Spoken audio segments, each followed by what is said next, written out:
Bien, bonjour à toutes et à tous pour cette nouvelle session. Donc déjà la quatrième session sur GACMO. Donc encore une fois, merci à UNEP-DTU et à ICAT pour l'organisation de ces sessions.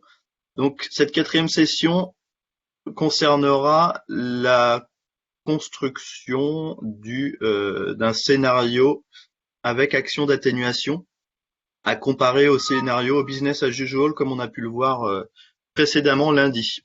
Donc aujourd'hui, Denis et Jorgen vont nous faire une présentation comme la dernière fois sur la partie atténuation. Et puis après, vous pourrez poser votre question soit via le chat. Donc n'hésitez pas à poser des questions via le chat ou à demander la main pour pouvoir poser oralement la question et pour qu'on puisse échanger. Effectivement, ça peut être aussi plus simple. Il y a un peu plus de temps, donc il y a aucun souci pour ça. Juste pour rappel, vendredi, il y aura une cinquième et dernière session qui sera pas sur l'énergie cette fois, mais sur les secteurs AFAT, donc plutôt agriculture et forêt. Donc si vous ou vos collègues des autres secteurs sont intéressés, bien sûr, avec plaisir qu'on continuera les discussions sur ces autres secteurs. Effectivement, Gasmo, c'est pas que l'énergie, même si au départ c'était essentiellement énergie, il est étendu à tous les secteurs, donc voilà l'intérêt. Pour rappel également, l'atelier la semaine prochaine. Donc Ruben a pu faire une présentation, une introduction lundi dernier. Donc on vous attend nombreux. Il y a déjà une centaine d'inscrits des 25 pays du cluster francophone. Donc on est très content. Ça va être un beau moment d'échange pendant ces 3 jours.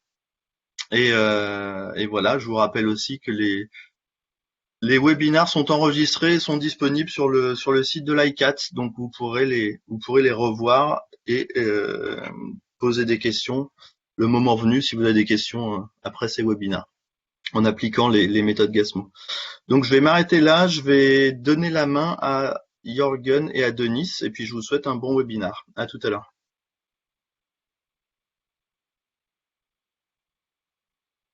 Thanks, merci Julien, pardon.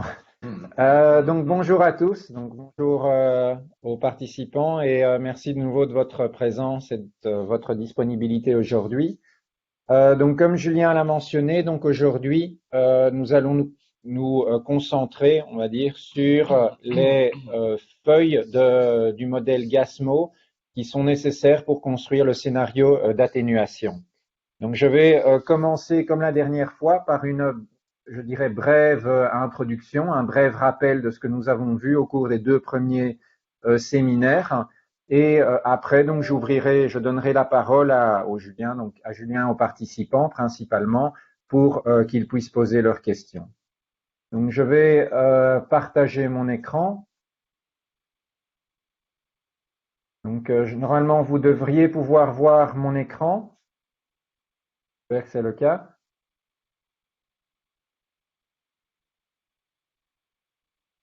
Oui, oui, oui, tout à fait, pardon. OK. Donc, comme nous l'avons vu lundi, quand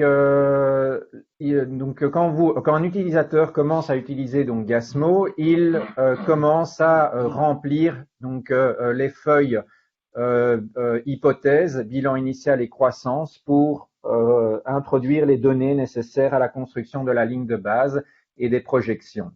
Donc ça c'est la première grande étape. La deuxième grande étape sur laquelle donc nous allons discuter aujourd'hui est l'étape qui consiste à construire le scénario d'atténuation. Alors comme nous l'avons vu lors des 2 premières séances et donc comme il a déjà été mentionné, Gasmo est un outil de modélisation que l'on peut appeler bottom-up. Donc les projections et les scénarios que Gasmo réalise se font sur base des options d'atténuation. Donc ça, c'est une grande différence entre Gasmo et d'autres outils de modélisation qui sont les autres outils de type macroéconomique. Alors, comme nous l'avons vu, pour construire le scénario d'atténuation, un utilisateur doit venir ouvrir et travailler avec les feuilles que vous voyez ici à l'écran, principale 20, 25, 30 et principale 50. Alors là, donc l'approche à réaliser dans chacune de ces feuilles est exactement la même.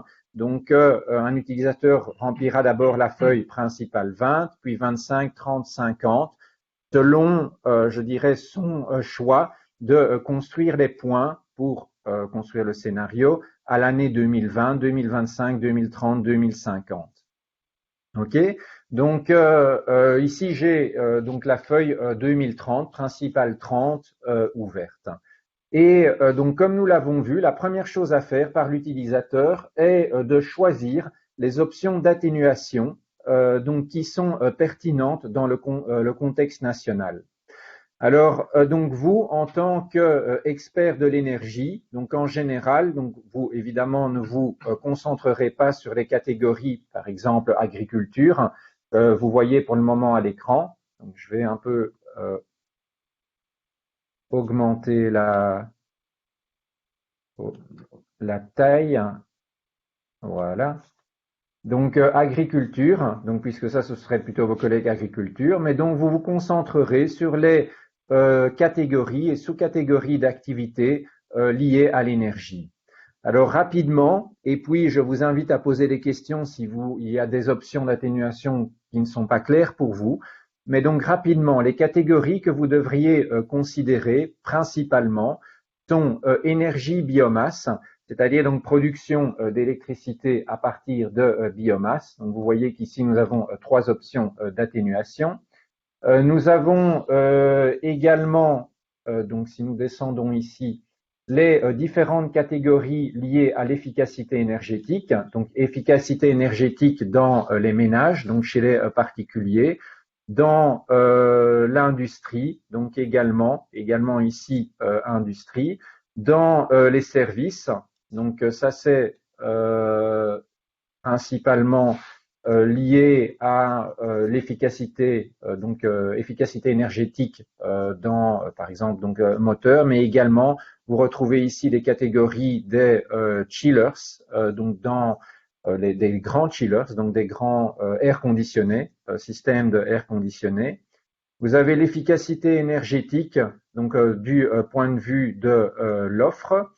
Une catégorie liée à la distribution donc de l'énergie, donc liée au réseau électrique principalement.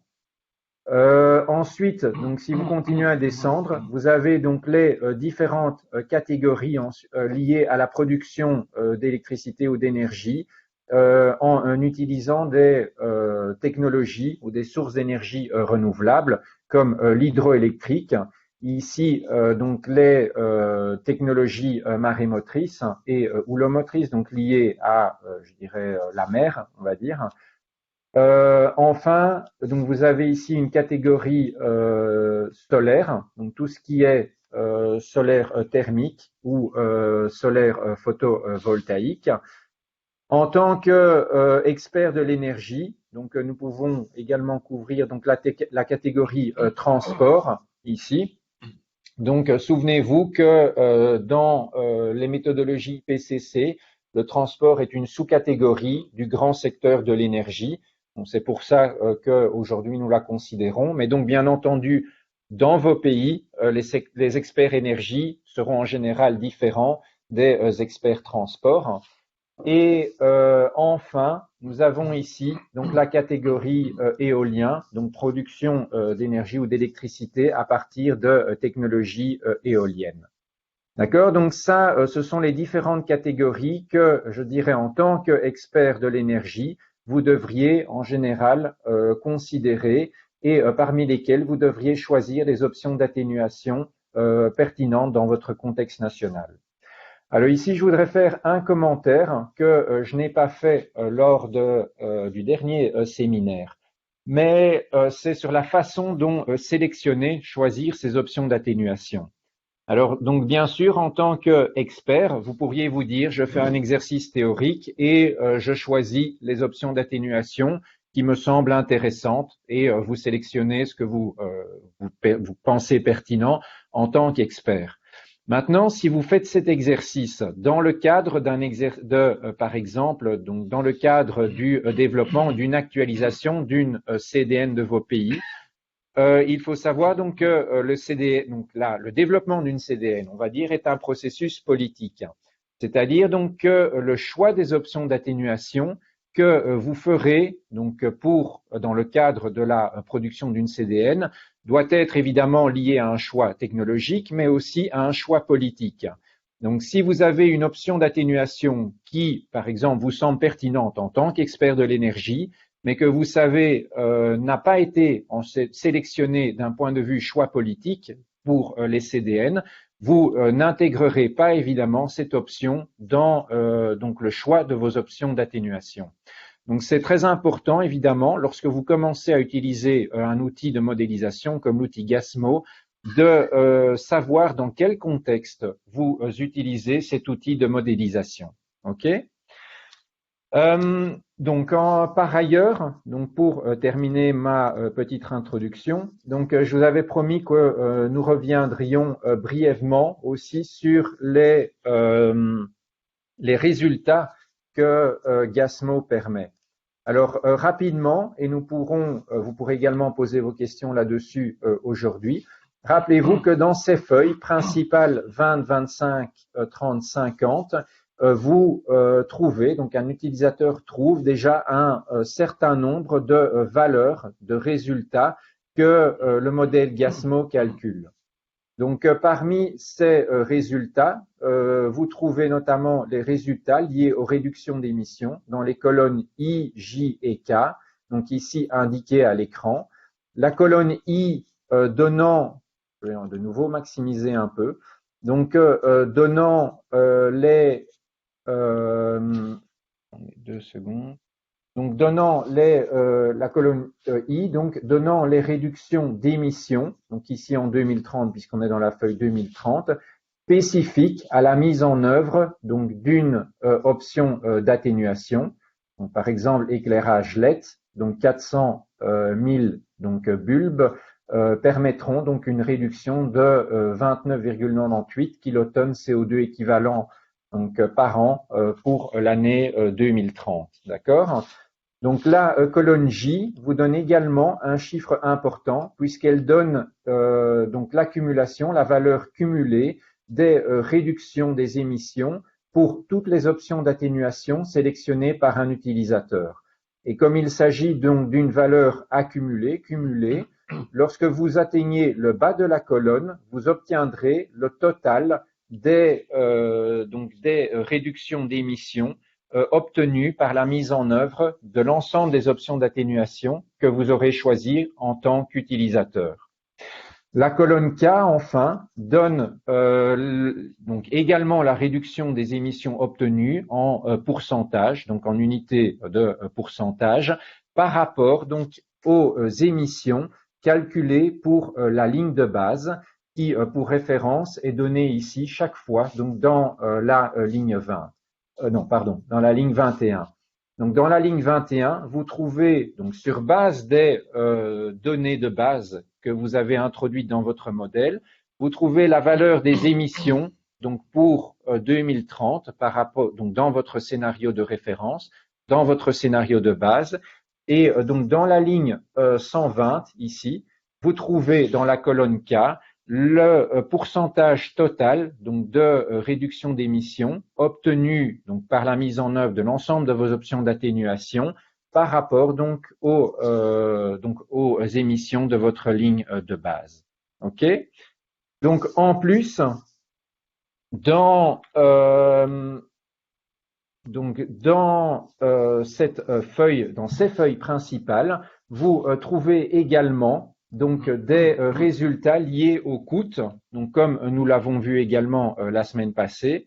Donc premièrement, vous avez ici donc un rapport, donc un coefficient, on va dire, qui vous donne donc le rapport entre donc la réduction des émissions pour une option d'atténuation spécifique par rapport donc à l'unité. L'unité étant le nombre, on va dire, d'unités de votre option d'atténuation considérée dans la colonne D. D'accord?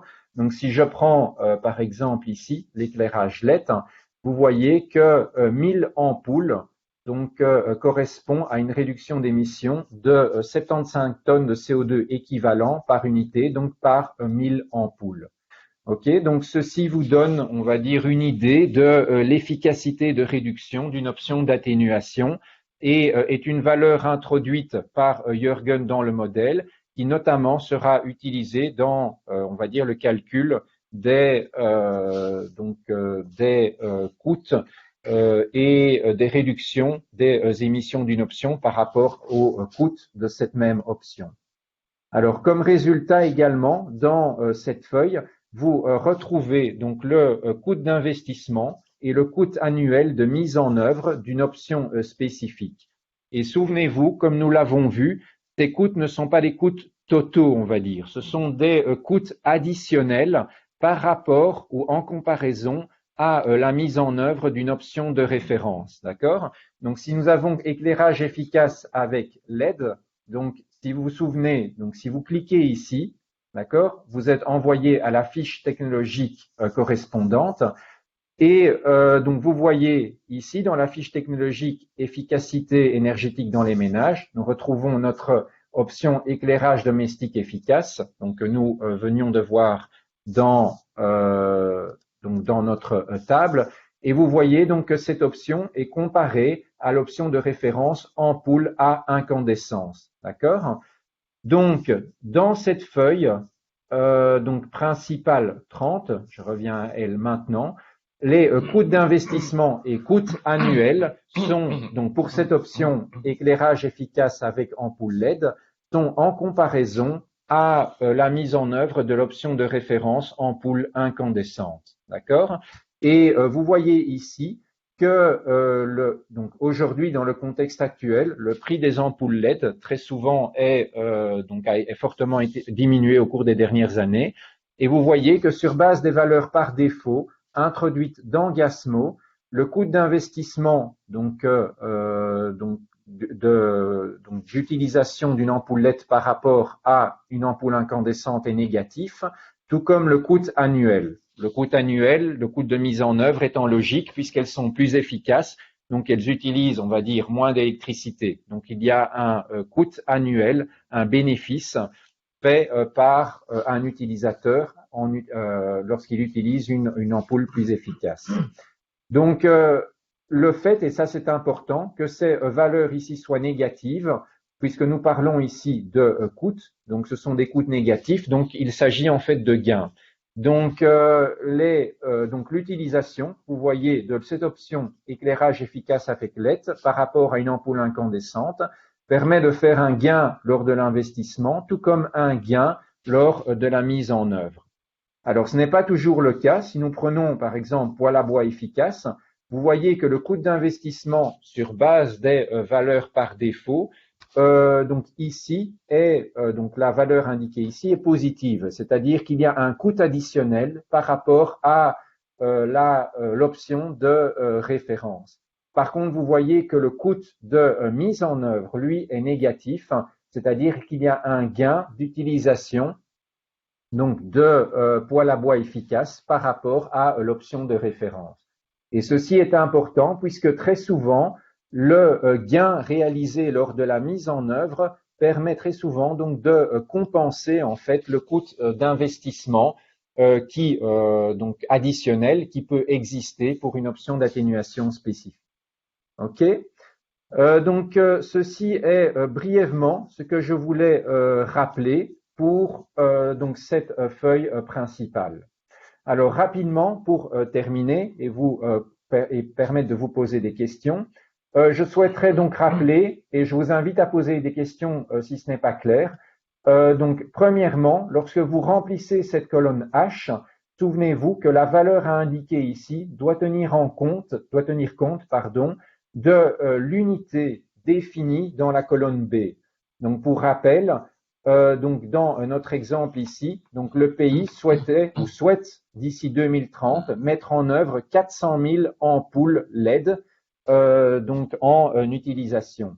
Et nous indiquons ici 400 puisque l'unité définie pour cette option d'atténuation dans la colonne D est 1000 Donc, nous introduisons 400 pour obtenir au total 400 fois 1000, 400 000 unités introduites en 2030.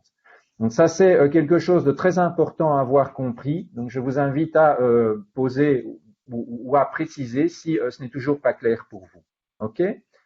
Enfin, donc pour terminer, une fois que donc vous avez rempli ces feuilles principales 20, 25, 30, 50, donc avec ces différentes options d'atténuation pour chaque année, vous retrouverez alors donc dans la feuille croissance les donc scénarios de base et les scénarios d'atténuation que l'outil Gasmo aura construit pour vous. D'accord? Donc, ce scénario d'atténuation aura été construit donc en reliant les points 2020, 2025, 2030 et 2050 qui auront été calculés par Gasmo sur base donc de ces options d'atténuation que vous aurez sélectionnées dans ces feuilles principales 2020, 25, 30 et 50. OK? Donc ça c'est, je dirais ici, dans cette feuille croissante, l'endroit où vous, dans cette feuille croissance, pardon, l'endroit où vous retrouverez premièrement donc les résumés et les résultats finaux des calculs pour les lignes de base ici et donc pour le scénario d'atténuation et la représentation graphique de ces mêmes scénarios. Enfin, donc comme nous l'avons vu, vous avez également dans la feuille graphique une représentation différente, donc qui est la courbe donc la courbe MAC, donc ce qu'on appelle la courbe de revenu ou de coût, on va dire d'atténuation marginale, donc qui compare pour chaque option, on va dire le coût de réduction, donc le coût de réduction donc d'une tonne de CO2 équivalent pour une option déterminée par rapport à la quantité de réduction donc de gaz à effet de serre que permet de réduire cette option d'atténuation. Oh, allô? Ah, pardon. L'écran s'était éteint soudainement. Et donc ce graphe en fait est une représentation graphique rapide qui permet, comme je l'avais mentionné, à un utilisateur donc de trouver rapidement quelles sont les options d'atténuation, on va dire win-win, donc qui permettent de réduire les émissions tout en réalisant un gain d'argent pour d'un point de vue d'un coût.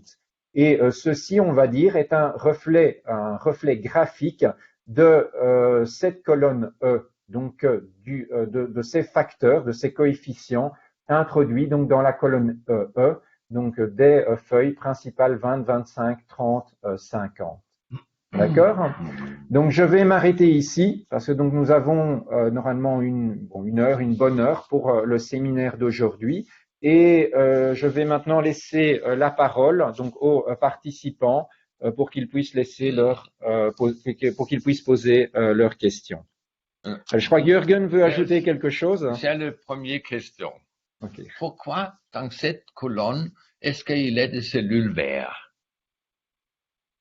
Mais le réponse est dans Togo, on a désiré d'aller trouver le données pour cette option vert, mais on n'a pas fini, on a seulement trouvé quelqu'un.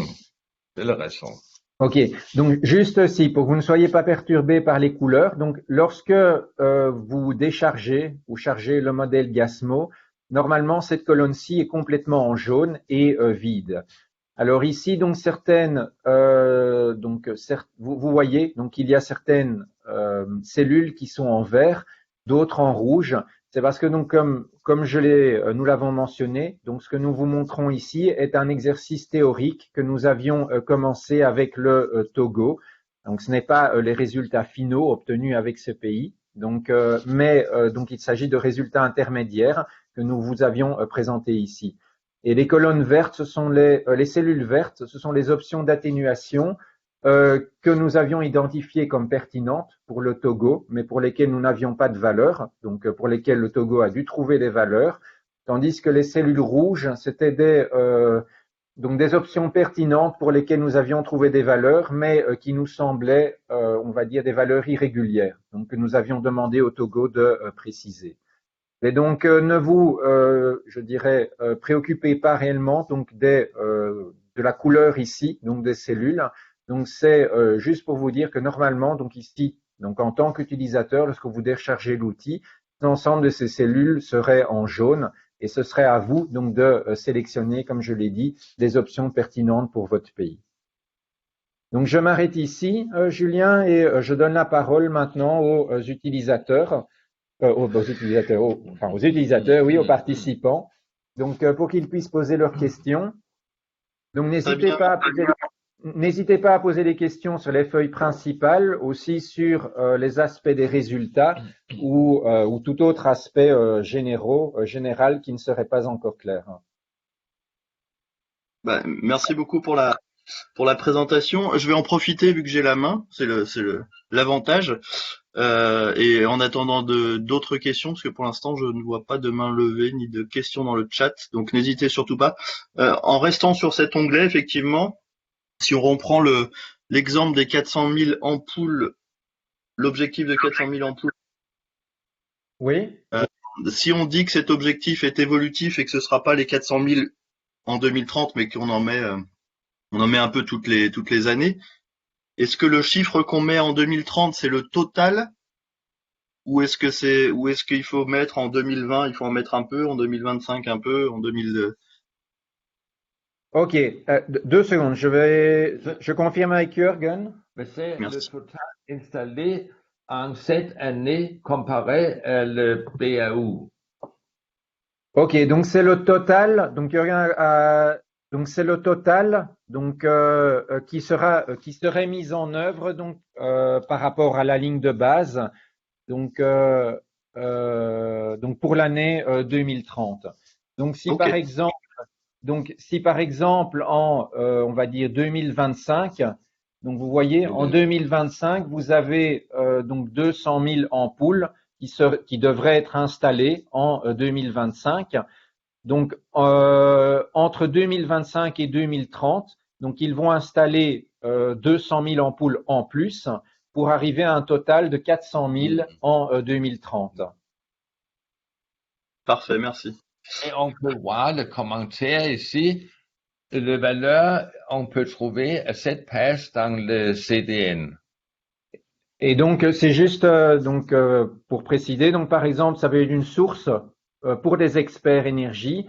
Donc c'est de vous référer à la CDN, donc la dernière CDN de votre pays.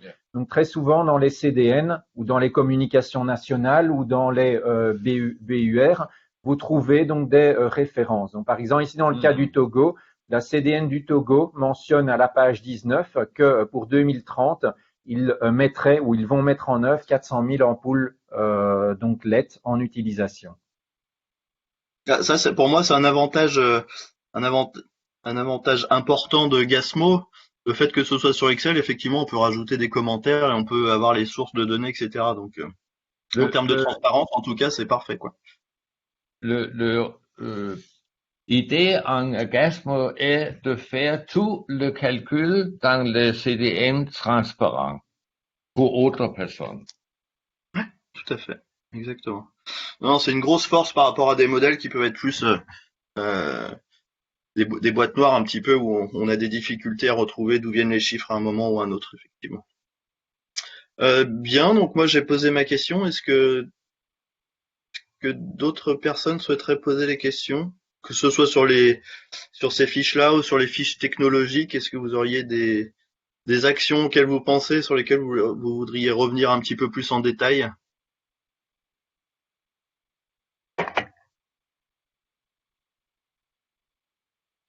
Je peux revenir aussi, Julien, sur un commentaire et puis Oui, nous pouvons reprendre un ou deux exemples pour être sûr que c'est clair. Mais donc, Allô? Oui, on t'entend.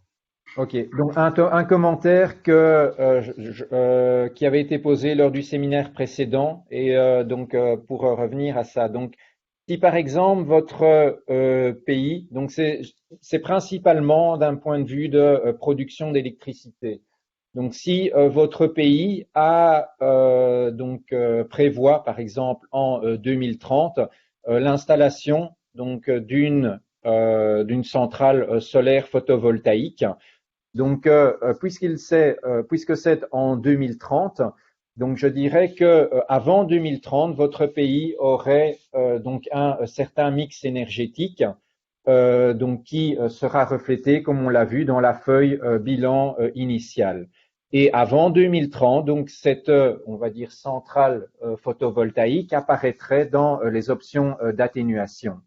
Alors maintenant, il avait été mentionné donc maintenant en 2030, votre centrale électrique donc est mise en œuvre, donc elle ne devrait plus apparaître premièrement dans les options d'atténuation et d'autre part, en fait, le fait qu'elle ait été mise en œuvre change, on va dire, le mix énergétique de référence de votre pays.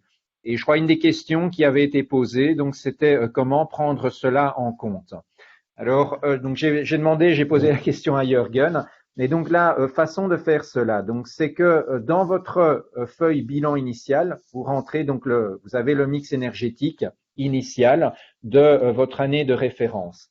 Et par rapport à la feuille croissance, donc où vous avez mis vos facteurs, le modèle Gasmo réalise donc des projections donc on va dire, bilan des émissions de gaz à effet de serre calculées dans votre feuille bilan initial et donc sur base des facteurs croissance réalise des projections de ce bilan de gaz à effet de serre pour les années 2025, donc 20, 25, 30 et 50. Ces projections se retrouvent dans les feuilles bilan 20, bilan 25, bilan 30, bilan 50. D'accord? Si jamais vous vous dites, donc moi, mon mix énergétique en 2030, il est modifié, par exemple, par l'introduction d'une centrale solaire photovoltaïque, ce que vous devriez faire, c'est venir à la feuille bilan 2030. Et dans cette feuille bilan 2030, à la place donc des valeurs projetées par l'outil Gasmo lui-même, vous voyez, si je clique sur les cellules jaunes, donc les valeurs ici sont le résultat de formules introduites par Gasmo. Mais si en 2030, donc votre pays a introduit une centrale solaire photovoltaïque, prise dans l'exemple, vous pouvez venir changer, on va dire, la mix énergétique de votre année 2030. Vous pouvez donc le changer vous-même en remplaçant les valeurs donc par donc les valeurs nouvelles, on va dire. Et dans ce cas, Gasmo, dans la ligne de base, fera la correction et prendra en compte le nouveau mix énergétique donc correspondant à l'année 2030. Donc j'espère que c'est clair, mais donc c'était une question qui avait été posée, notamment un commentaire fait, je crois, par Julien lui-même, par rapport à donc comment prendre en compte dans la ligne de base donc l'introduction de technologies qui aura un impact significatif. Donc, comme je l'ai mentionné, généralement dans Gasmo, vous ne feriez cela que par rapport à des de larges options d'atténuation, donc qui auraient un impact sur la production, on va dire, d'énergie, d'électricité. Donc, je dirais que si vous considérez des options d'atténuation avec un impact mineur, donc nous considérons sur base de notre expérience, ça ne vaut pas la peine de le faire. Parce que donc les incertitudes et les variations, on va dire, dans les résultats, de toute façon, ne permettraient pas que ces changements soient apparents. Il y a un feu qu'on n'a pas montré, c'est les MAV. C'est bon de le voir on peut voir comment est-ce que la croissance est en théorie et en pratique dans cette feuille. Donc, il y a une feuille MRV aussi, comme dit Jürgen, que je n'ai pas encore présentée. Mais donc, je voudrais savoir, premièrement, Julien, s'il y a d'autres questions ou des questions qui ont été posées. Pour l'instant, non. Je ne vois pas de questions. Donc, je voudrais juste confirmer avec les participants que donc cet aspect, donc pardon ici, je reviens à ma feuille principale 30. Donc, cet aspect d'unité ajoutée en 2030 est bien clair, hein. Que vous pouvez nous Donc, confirmer dans le chat, s'il vous plaît, si c'est clair ou pas, avant qu'on passe à un autre point.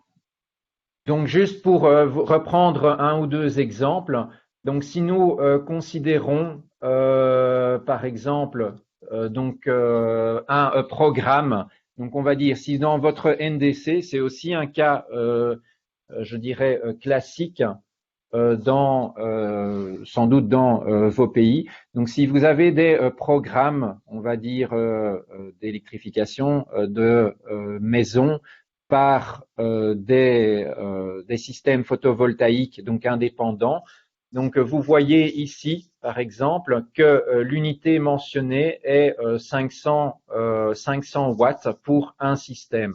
Donc ça, c'est l'unité. Donc, si vous avez un programme qui prévoit l'installation, par exemple, de, je sais pas, 10 mégawatts d'ici l'année 2000, bon, ou 50 mégawatts d'ici l'année 2030, donc souvenez-vous que ces 50 mégawatts devront correspondre, devront prendre en compte donc les 500 mégawatts donc indiqués dans l'unité, dans la colonne D, d'accord? Donc là, même chose pour les lampes solaires LED. Donc par exemple, ça c'était, si je me souviens bien, dans le cas du Togo, l'introduction de lampes solaires au niveau de rue, donc du service public, si je me souviens bien. Et donc dans ce cas-là, vous voyez donc que d'ici 2030, ils ont mis 13 parce que il est prévu que en 2030, ils aient installé 13 000, donc 13 fois 1000 lampes, donc 13 000 lampes solaires dans, je dirais, le service public, donc les rues, donc lampes solaires à LED. D'accord? Donc ça c'est quelque chose d'important et j'espère que vous n'avez plus de doute de ce côté.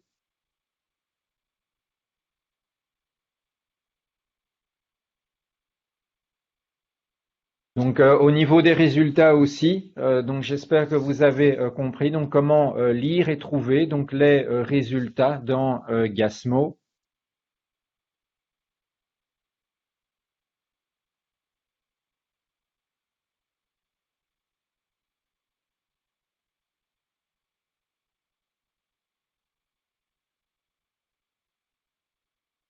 Ah, voilà, on a un commentaire de la Guinée, non, pour lesquels il y a une option d'atténuation qui vise à mettre en œuvre 47 mégawatts solaire et éolien.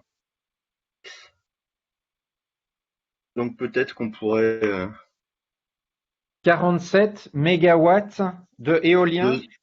de solaire ou de Mégawatt. de solaire et d'éolien. Donc ouais, on n'a pas la distinction entre les deux effectivement, mais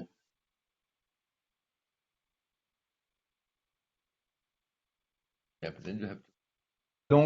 Donc si un pays a un programme solaire éolien, comme les impacts au point de vue des réductions diffèrent d'une option à l'autre, donc premièrement, il faudrait donc confirmer et séparer, on va dire, les deux programmes.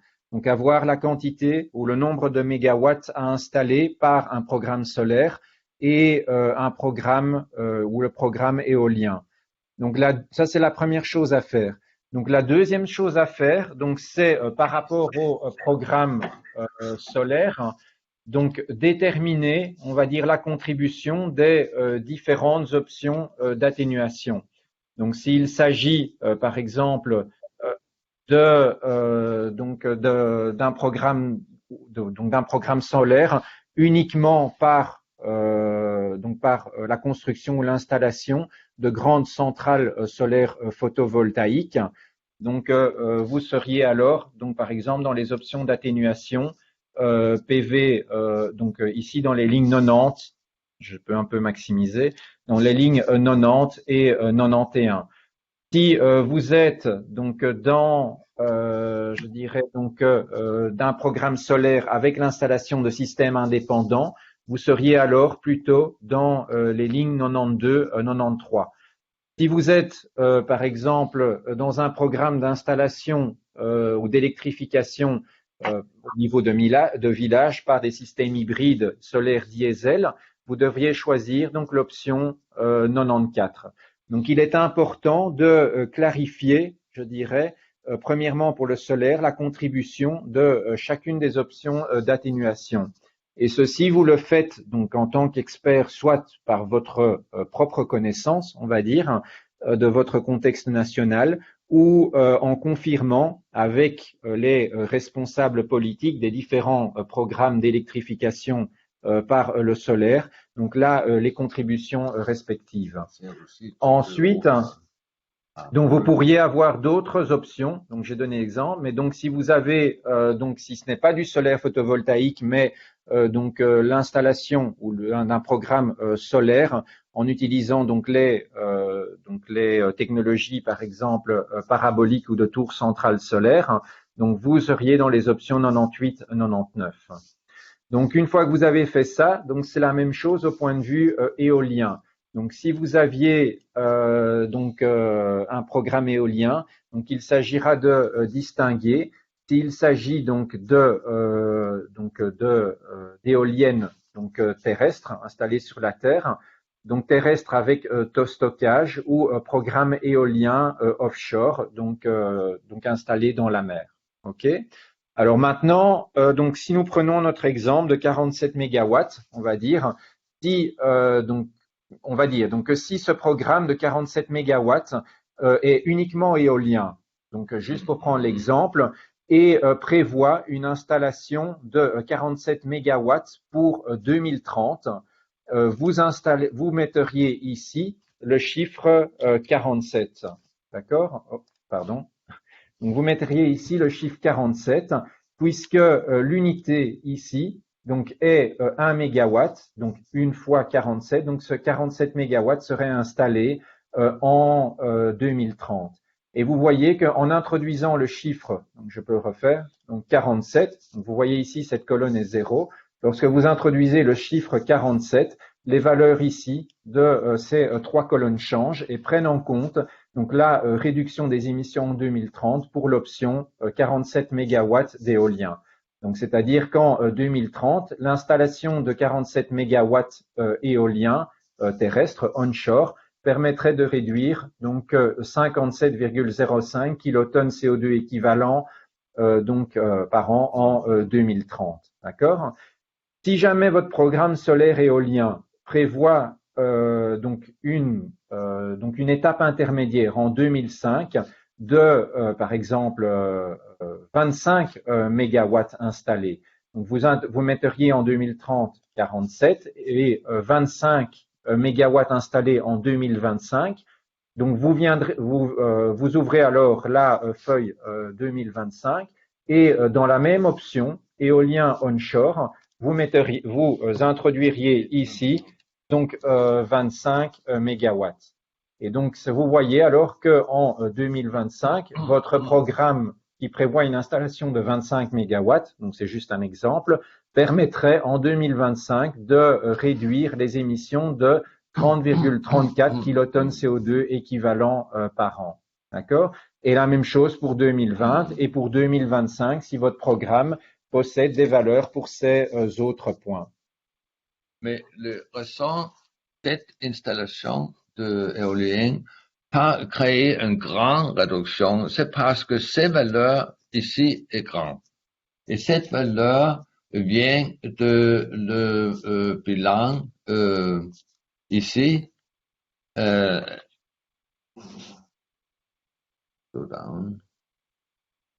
C'est cette valeur et cette émission totale inclut toutes les émissions de l'agriculture et la foresterie. Oui. Quand on n'a pas ça, c'est plus grand pourcentage. Donc ici, donc ce que Jürgen veut dire, donc c'est dans l'exemple que nous discutons. Donc souvenez-vous que donc la réduction par rapport à la ligne de base, donc la réduction se fait toujours par rapport aux émissions de la ligne de base. Et dans l'exemple que nous avons pris ici dans notre ligne de base, la ligne de base a été calculée sur base de valeurs qui prennent en compte le bilan énergétique, mais aussi donc les émissions des autres secteurs. D'accord. Donc ce sont des pourcentages de réduction par rapport aux émissions totales donc nationales, donc d'un scénario national dans ce cas-ci. D'accord. Donc comme il a été mentionné, si vous ne souhaitez que aborder le secteur énergétique, parce que vous voulez faire un scénario pour le secteur énergétique tout seul, donc vous devriez introduire évidemment seulement que les valeurs de base, les valeurs donc pour le scénario, pour le secteur énergétique. C'est-à-dire donc par exemple toutes ces valeurs ici ou toutes ces cases donc devraient être laissées, je dirais, vides, d'accord. Et de la même façon, aux autres endroits dans la croissance, vous devriez laisser les links non qui ne sont pas liés, je dirais, au secteur énergétique en vide. Et vous voyez alors dans notre exemple que donc là, donc le scénario de base. Donc le scénario de base, ici, les émissions du scénario de base sont alors évidemment fortement réduites puisque elles ne prennent en compte que les émissions du secteur de l'énergie. Ici, le chiffre paraît absurde, c'est parce que nous avons évidemment des options d'atténuation pour le moment qui sont dans les autres secteurs. Donc l'exemple n'avait pas été prévu pour ça. Mais juste pour vous montrer que les émissions donc, du scénario de base peut être faite pour un secteur spécifique si vous le souhaitez. OK. Donc ça c'est l'exemple par rapport à donc la donnée indiquée par la Guinée.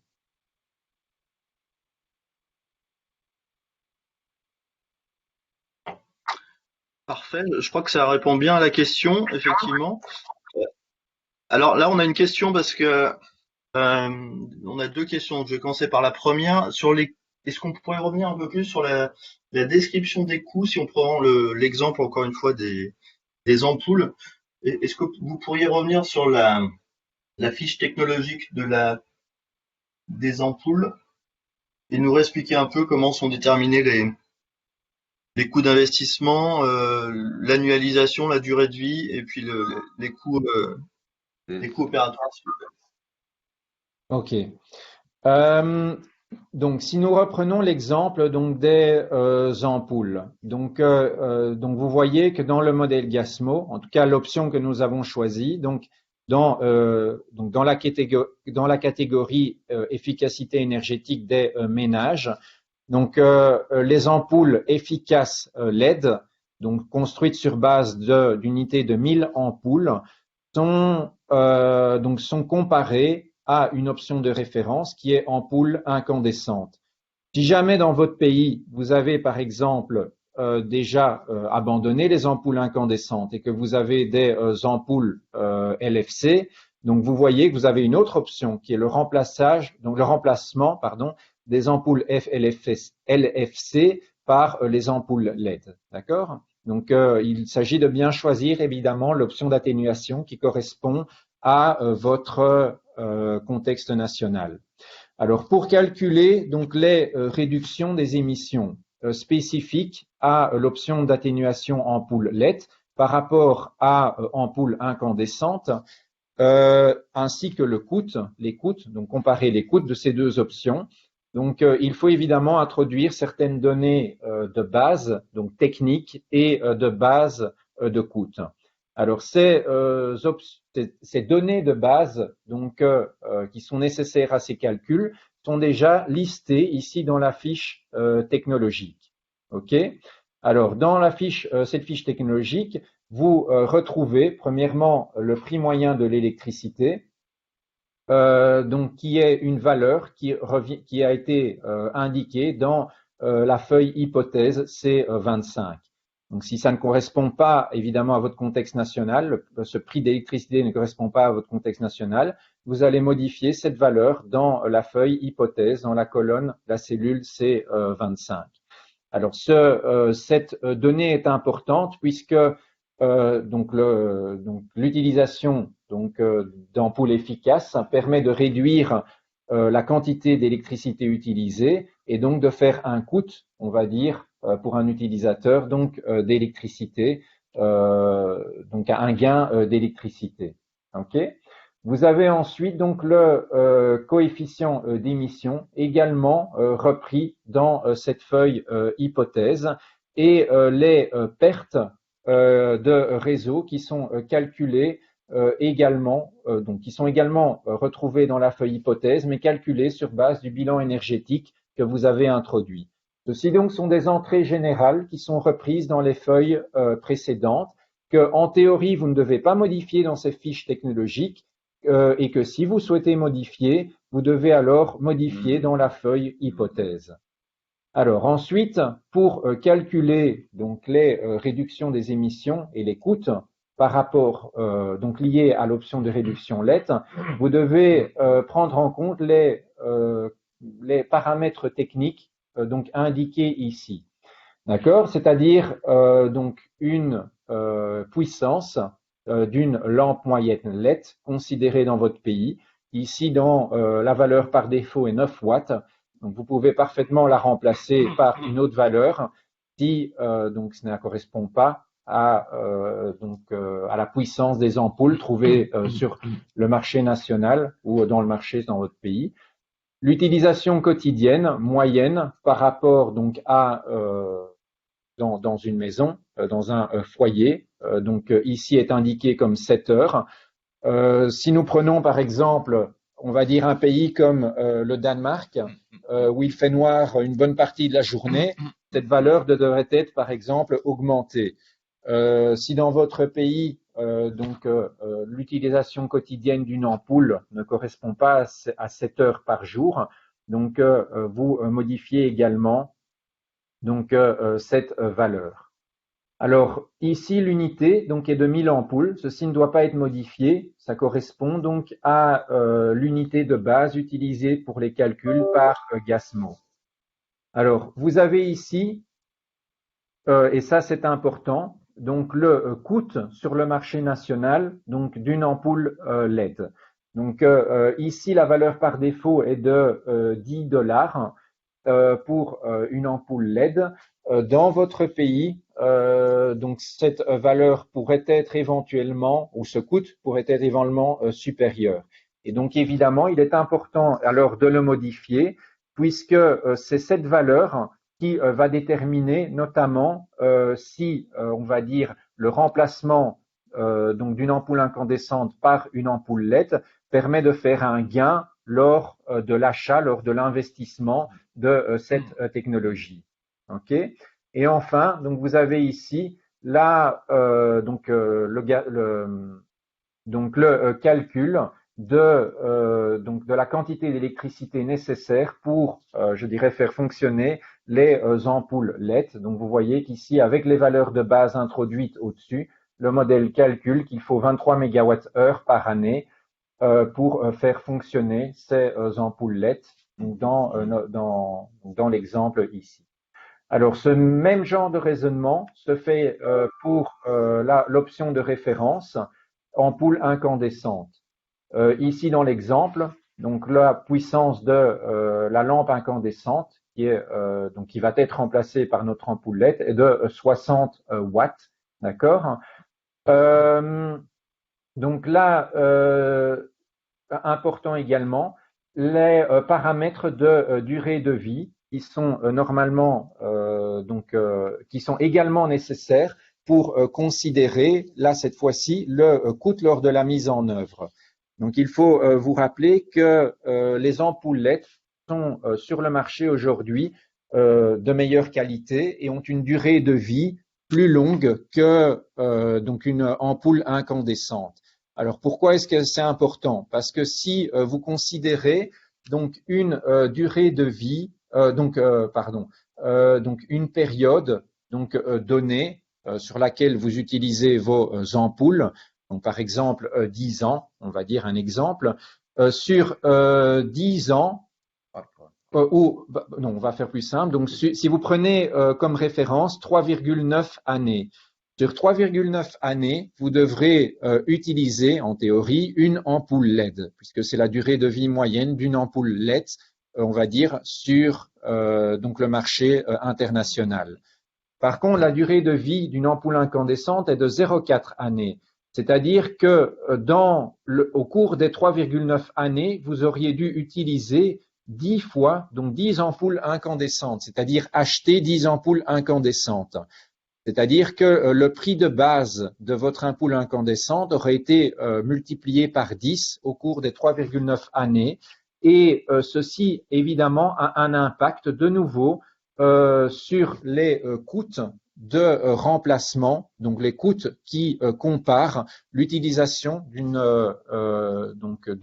ampoule LED par rapport à une ampoule incandescente. Ok?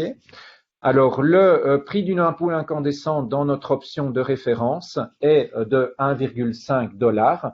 Donc, vous voyez, ça c'est et c'est important de le comprendre, que donc le prix à l'unité est inférieur par rapport au prix de l'ampoule LED. Mais comme vous auriez dû utiliser, on va dire, 10 ampoules, donc 10 ampoules incandescentes par rapport à une ampoule LED, vous voyez que 10 fois 1,5, c'est, on va dire, 15 $. Donc, par rapport à l'utilisation d'une ampoule LED, vous avez en effet un coût supérieur de 15 $ par rapport aux 10 $ de votre ampoule LED. D'accord?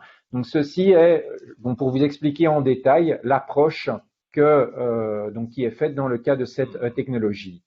Et enfin, vous avez ici la quantité d'électricité nécessaire pour faire fonctionner les 1000 ampoules incandescentes. Vous voyez que vous auriez une nécessité 153 MWh par année par rapport à l'ampoule LED où nous avions 23 MWh par année. Ok. Alors, sur base de ces données techniques que vous auriez donc par défaut ou que vous aurez modifiées ici dans les cellules jaunes, le modèle Gasmo calcule premièrement donc les réductions des émissions de gaz à effet de serre obtenues en remplaçant les ampoules incandescentes par des ampoules LED. Et donc, je rappelle, dans le cas de cet exemple, de cette technologie spécifique, les réductions sont dues à une diminution de la quantité d'électricité utilisée par donc une ampoule LED par rapport à une ampoule de référence. Donc, ces réductions des émissions sont liées à une réduction donc de la quantité d'électricité qui est liée évidemment à votre mix énergétique. D'accord? Et donc c'est ici à gauche que vous retrouvez donc ces valeurs. D'accord? Donc alors dans ici donc cette partie gauche, vous voyez que l'option de référence a donc sur base de la quantité d'électricité utilisée a donc un impact de 88 tonnes de CO2 équivalent donc d'émissions, ok, par rapport à seulement 13 tonnes pour l'ampoule LED, c'est-à-dire qu'il y a une réduction de 75 tonnes de CO2 équivalent que vous obtiendrez, rappelez-vous, pour 1000 ampoules en remplaçant donc 1000 ampoules incandescentes par 1000 ampoules LED. Donc ça c'est et donc ces calculs, je le répète ici, si vous vous placez sur ces cellules, vous voyez la formule utilisée et vous voyez que ces calculs sont faits sur base donc de ces données techniques ici dans la fiche technologique introduite dans la partie droite. La même chose, donc les coûts.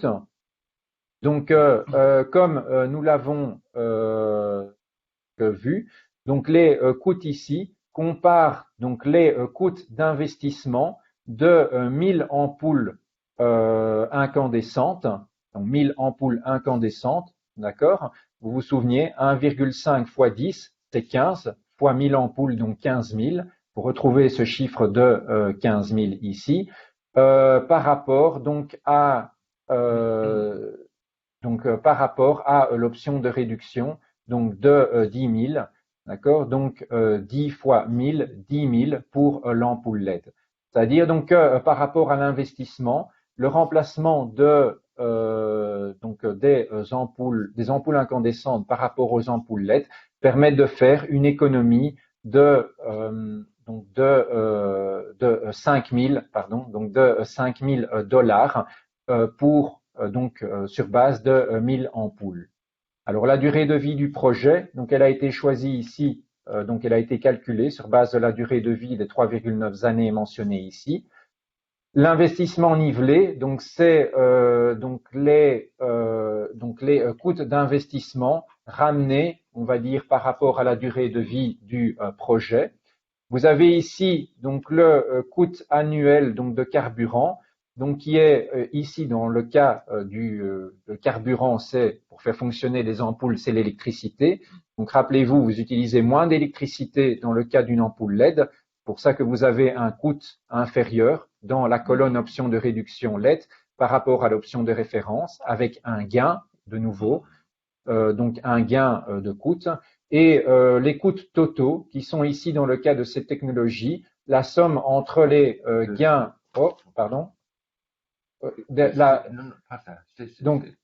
la somme entre les gains les gains ici parce que c'est négatif, des investissements nivelés par rapport donc aux gains faits d'un point de vue donc des coûts annuels de carburant.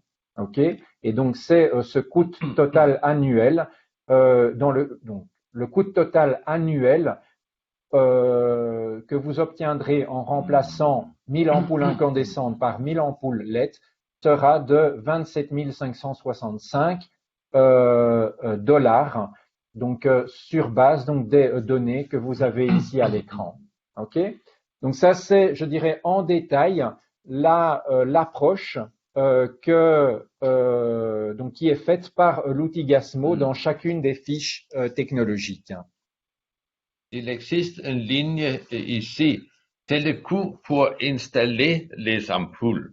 Mais okay. on dit il n'y a pas de coût pour la personne remplacer les ampoules. Okay. Alors, donc, vous voyez donc, ce que Jürgen dit, donc, dans les fiches technologiques, donc, comme je le disais, ces fiches technologiques pour l'ensemble des 116 options d'atténuation sont construites sur cette base. Et l'approche est exactement la même, donc en comparant l'option de réduction par rapport à l'option de référence, tant pour les paramètres techniques que pour les paramètres de coût.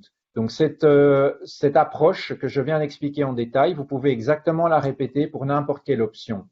Alors ce que Jürgen mentionnait, c'est que pour les coûts, vous avez toujours le coût d'investissement, le coût on va dire, lié au carburant nécessaire pour faire fonctionner la technologie lorsqu'il existe, d'accord?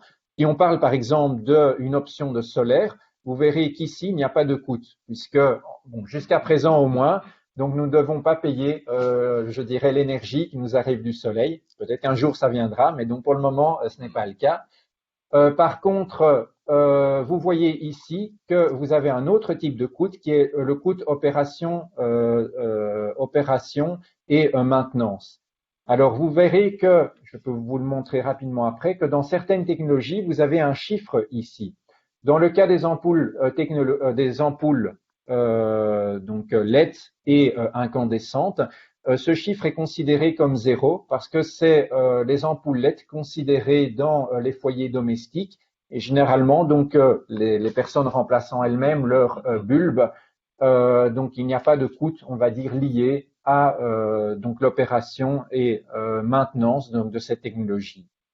Alors juste pour vous montrer, puis je m'arrêterai là et vous pourrez poser vos questions. Si nous allons à l'option solaire, donc solaire maintenant, par exemple, ou photovoltaïque solaire. Vous voyez donc de nouveau, vous avez maintenant un coût d'investissement par rapport à une option des références qui est liée au mix énergétique tout seul.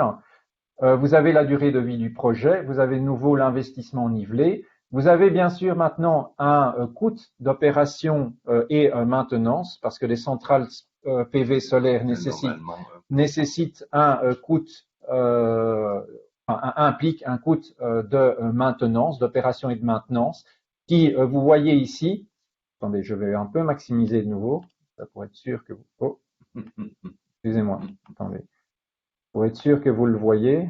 Alors, qu'est-ce qui se passe maintenant? Voilà. Donc, ok. Donc, vous voyez ici, donc, dans le cas du PV solaire, donc le coût d'investissement pour l'opération et maintenance par rapport au projet et aux références trouvées. Donc, il est considéré dans l'exemple ici de 1%. Si dans le cas de votre contexte national, je répète, ce n'est pas 1%, vous pouvez changer cette valeur.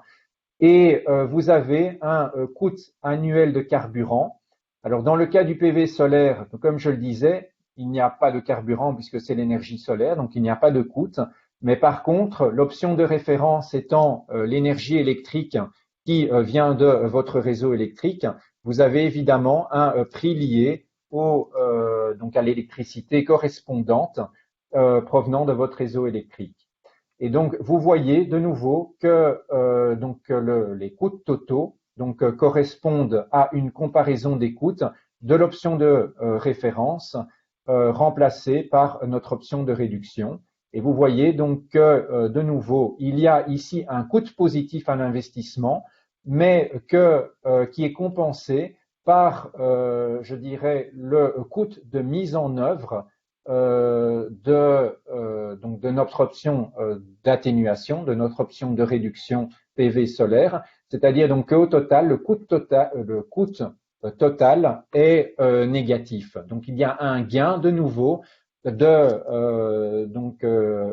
réalisé lors de la mise en œuvre donc des grandes centrales solaires photovoltaïques par rapport à une utilisation directe du mix énergétique à partir du réseau électrique.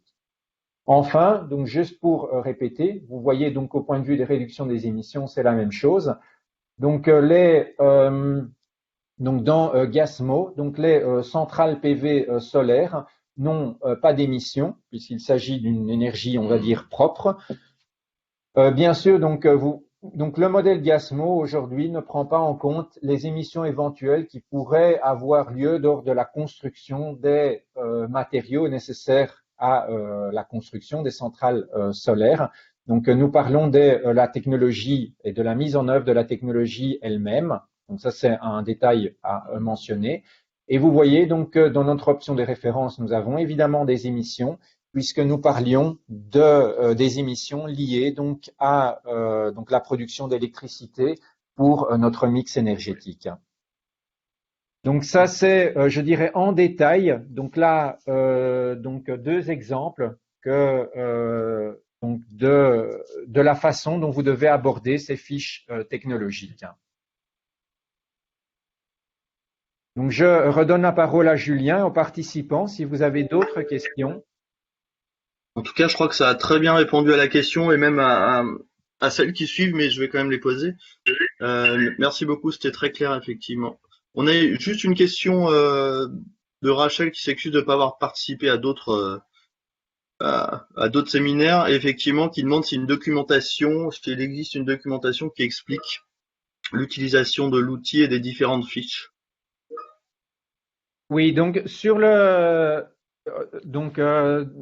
donc comme ça a été mentionné, donc par rapport donc à l'endroit où vous pouvez donc décharger Gasmo. Donc l'outil Gasmo donc est donc comme vous le voyez donc basé sur Excel, et donc le téléchargement et l'utilisation de Gasmo est gratuite, donc libre. Donc n'importe quel utilisateur peut décharger et installer donc le modèle Gasmo sur son ordinateur et l'utiliser pour des fins non commerciales, donc pour lui-même ou pour dans le cadre je dirais, d'un processus politique de votre pays. Donc, l'outil Gasmo peut être déchargé sur le site internet donc de notre centre. Donc, le lien avait été partagé ou inclus dans la présentation qui avait été faite lors donc du premier séminaire. Donc, si vous ne l'avez pas reçu, je vous invite à donc à nous contacter directement ou à contacter alors donc GIZ ou le secrétariat de ICAT pour la recevoir. Alors donc sur ce même site internet, donc à l'endroit où vous déchargez Gasmo, vous verrez qu'il y a une version anglaise de Gasmo et une version française. Et donc à côté de l'endroit où vous pouvez décharger l'outil Gasmo, il existe également un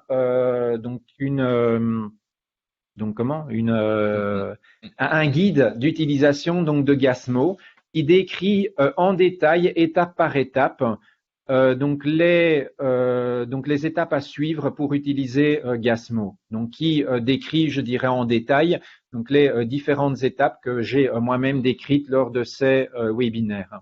Alors à ce jour, le guide n'est disponible malheureusement qu'en anglais. Maintenant, les étapes sont décrites, je dirais, de façon détaillée et brève, sous forme, je dirais, de courtes phrases. Donc, même si vous avez, je dirais, une connaissance de base d'anglais, normalement, je pense que vous devriez pouvoir gérer donc le guide. D'accord? Donc, à part ça, il n'existe pas pour le moment pas d'autres matériel disponible pour l'utilisation de Gasmo. Non, mais c'est parfait déjà, merci. Donc on redonnera les liens effectivement si jamais. Alors, s'il y a aussi juste pour j'espère que vous le voyez. Donc j'ai changé de page. Maintenant, je suis sur la page instruction.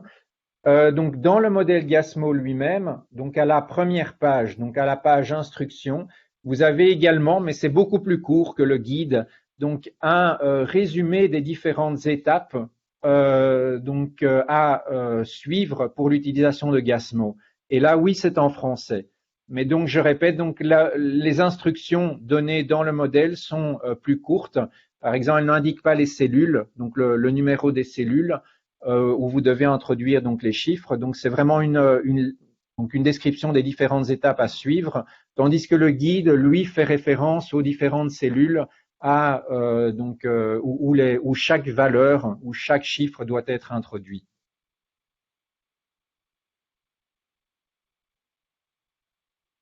Parfait. Et également une dernière question, je pense qu'il n'y en a pas d'autres pour l'instant en tout cas. Si on revient aux 47 mégawatts de solaire qui sont installés, donc la question c'est est-ce qu'avec seulement la puissance, les données de puissance effectivement, sans avoir déterminé l'énergie correspondante, on peut calculer les émissions de CO2 équivalentes. Donc ça, c'est ce que tu as montré quand tu as rentré 47 mégawatts. Il y a bien eu un calcul qui s'est fait. Exactement. Donc, voilà. Alors, donc, c'est le principe. Oh, décidément, chaque fois que je clique, ça disparaît. Attendez, excusez-moi, je reviens. Je vais rechercher ma feuille. Ok. Alors, je vais essayer de l'augmenter comme ça cette fois. Alors donc pour calculer les émissions, comme vous le dites, donc je dirais il y a évidemment besoin, donc il est nécessaire d'avoir donc pour les calculs eux-mêmes donc la quantité d'énergie, la quantité d'électricité produite. Alors donc comme je viens de l'expliquer pour l'option photovoltaïque réseau électrique. Donc, pour les options énergie éolienne, vous retrouvez donc ces données dans les fiches technologiques. Donc, dans les fiches technologiques, vous retrouvez en effet par exemple, pour l'option éolienne ici, donc facteur de capacité, d'accord. Donc là, je dirais le nombre d'heures que votre éolienne fonctionne à plein temps, d'accord. Et vous retrouvez également les valeurs, donc les données de base liées donc à la quantité d'électricité remplacée par votre maintenant éolienne ou votre parc éolien. Donc dans les feuilles principales, je le répète, l'unité donc correspond bien à la puissance, mais les calculs eux-mêmes prennent en compte les autres données, les autres paramètres techniques que vous retrouvez donc dans ces fiches technologiques. OK, et que vous pouvez bien sûr modifier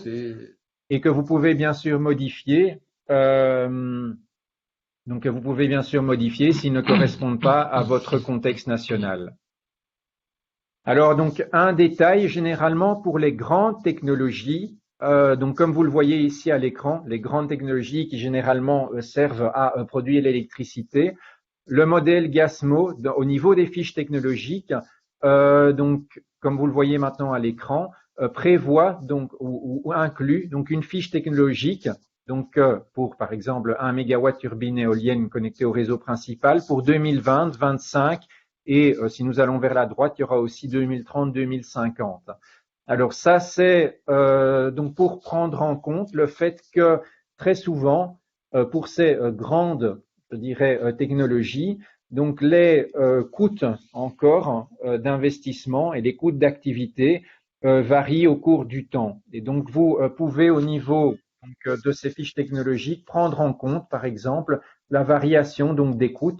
Donc par exemple pour 2020 ici, le coût d'une éolienne de 1 mégawatt est estimé comme valeur par défaut à 720 $ par kilowatt, mais vous voyez que au cours du temps, donc au cours des années, il est attendu à diminuer.